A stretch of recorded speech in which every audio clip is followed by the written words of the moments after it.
Olá pessoal, nesse vídeo nós vamos falar sobre pavimento, sobre a lona preta. Será que ela é necessária? Veja, aqui a gente não vai dizer se ela é ou se ela não é necessária. É claro que eu sei que todo o piso, todo pavimento concreto que a gente vai fazer necessita de um projeto. E com certeza quem faz o projeto tem conhecimento muito melhor do que eu, porque ele é especialista no assunto. Mas aqui é para a gente poder entender que a lona preta ela faz parte do processo, você pode utilizar ou não, e tem algumas dicas que você pode fazer para minimizar os problemas inerentes que acontece, né? Porque a gente sabe que muitas coisas na engenharia, ela é boa para uma coisa e tem um efeito colateral em outra. Então a gente tem que ter esse cuidado para que a gente possa realmente fazer um pavimento de concreto também com engenharia, ok?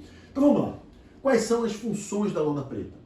A lona preta, que é a lona de polietileno, é colocada entre o subbase e o substrato de concreto para reduzir o atrito entre os dois, fazendo com que, durante o processo de cura, essa separação permita que a laje se mova de forma independente. Então você tem o seu subleito, né, ou a subbase, você coloca a lona preta, facilita o deslizamento. Claro que se você tiver irregularidades, você vai ter problema, né? Se você não viu o vídeo que eu falei sobre o problema da regularização do subleito e da subbase, dá uma olhadinha, eu vou deixar aqui o link aqui no vídeo, para que você possa lá dar uma olhadinha e entender isso que eu estou falando, tá? Porque se você tem irregularidade, você pode chamar fissuras. Outra coisa, funciona como uma barreira contra a umidade que limita a perda de água do concreto. Então, se você tem um concreto, você vai fazer um concreto de pavimento, se ele está direto no solo, o solo vai puxar água. Se você bota uma lona preta, você não vai ter essa perda de água para o solo, tá?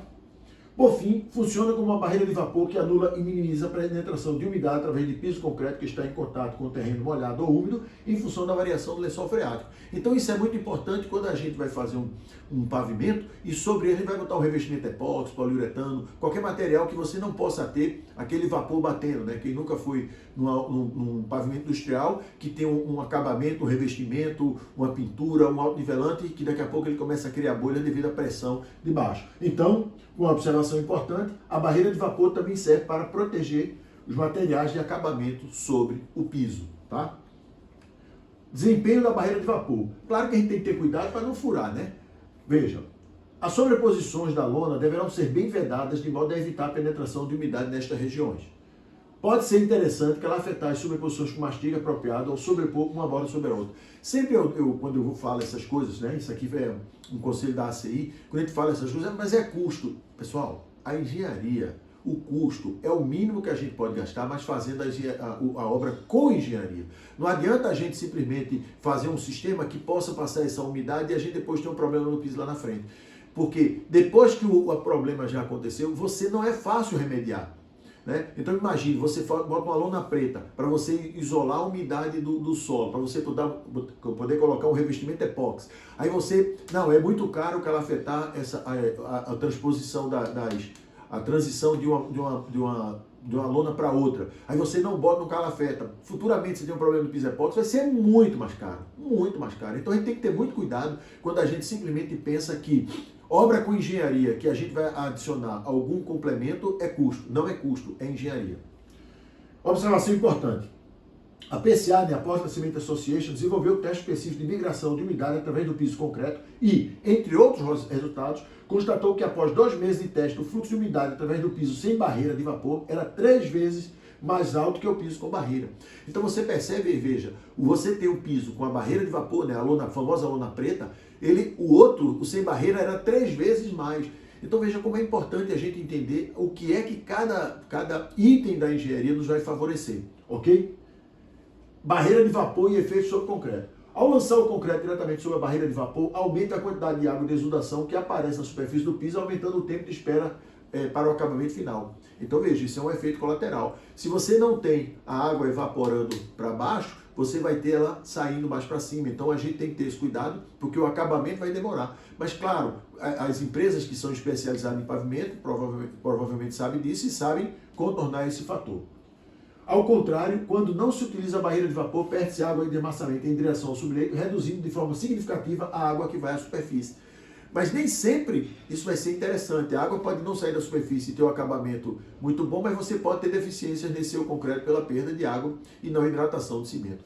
Aí o que é que a ACI recomenda? Segundo a ACI, American Concrete Institute, a região inferior não perde umidade, a região inferior não perde umidade, ao contrário da superfície superior que perde água perde água e retrai procedendo ao empenamento. Então, quando você também não perde água, você pode o quê? Você pode ter o empenamento. A parte de cima vai perder mais água e vai retrair. Agora, qual é o conselho que a ACI dá?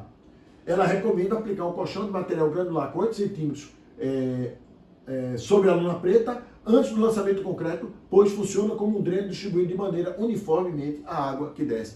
Então veja, você faz lá no seu subleito, você coloca a lona preta, depois você coloca um colchão drenante, né, granular, e o seu pavimento de concreto. Então com isso, claro, você perde o efeito de deslizamento, mas ao mesmo tempo você evita, você faz uma barreira de vapor, mas você não tem esse problema para facilitar o empenamento.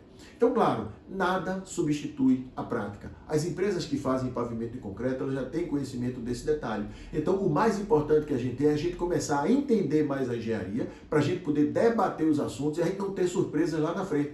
Então, muitas vezes, você vai aplicar um pavimento de concreto e o engenheiro do piso não quer botar lona preta porque ele quer acelerar o acabamento, e você já sabendo que você pode ter problema lá na frente com o seu revestimento epóxi, você já vai poder conversar, bater um papo e debater melhor, ok? Então era isso que eu queria falar sobre a lona preta, não está aqui dissecando o assunto, mas é para a gente entender a finalidade e os efeitos colaterais que ela pode causar no nosso concreto, ok? No próximo vídeo, nós vamos falar sobre a carbonatação do concreto, fatores que influenciam a carbonatação. Aguardo você lá. Um abraço.